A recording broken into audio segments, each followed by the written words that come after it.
बिस्मिल्लाहिर्रहमानिर्रहीम। मेरा नाम अनवर रज़ा है और मैं प्रेसिडेंट हूँ नेशनल प्रेस क्लब इस्लामाबाद।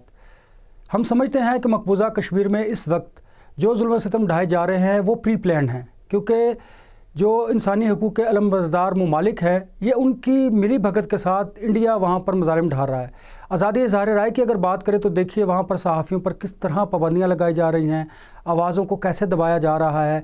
वहाँ पर जो हकीकत है उसको अयान नहीं किया जा रहा और जो भारतीय प्रोपेगेंडा है उसको फैलाया जा रहा है, जबकि हकीकत उसके बिल्कुल बरअक्स है। हमारे सहाफ़ियों को अरेस्ट करना कहाँ की आज़ादी इज़हार राय है। और दूसरा, वहाँ पर लोगों के घर जला दिए जाते हैं, लोगों के घर मिसमार कर दिए जाते हैं। सबसे बड़ी बात, जो उनकी आबाई ज़मीनें हैं वो उनसे छीन ली जाती हैं।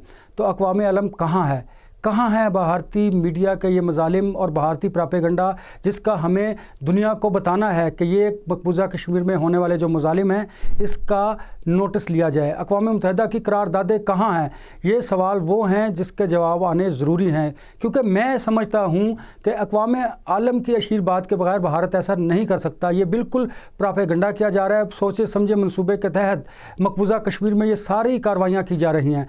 पाकिस्तान इन कार्रवाइयों को ना सिर्फ मुस्तरद करता है, बल्कि हम आज़ादी इज़हार राय के ख़िलाफ़ ये जब जो कुछ हो रहा है इसके ख़िलाफ़ हम बिल्कुल अक़वाम मुत्तहिदा को एक लेटर भी लिखेंगे और बताएंगे कि मकबूजा कश्मीर में किस तरह हमारे सहाफ़ियों को अरेस्ट किया जा रहा है, किस तरह वहाँ पर आवाज़ें बंद की जा रही हैं। लेकिन भारतीय इन इक़दामात की वजह से मकबूजा कश्मीर में होने वाले मुज़ालिम और वहाँ की हकीकत को छुपा नहीं सकता। हम उसके ख़िलाफ़ आवाज़ बुलंद करते रहेंगे और दुनिया को बताएंगे कि भारत किस तरह मकबूजा कश्मीर में जुल्म और सितम की दास्ताने रकम कर रहा है।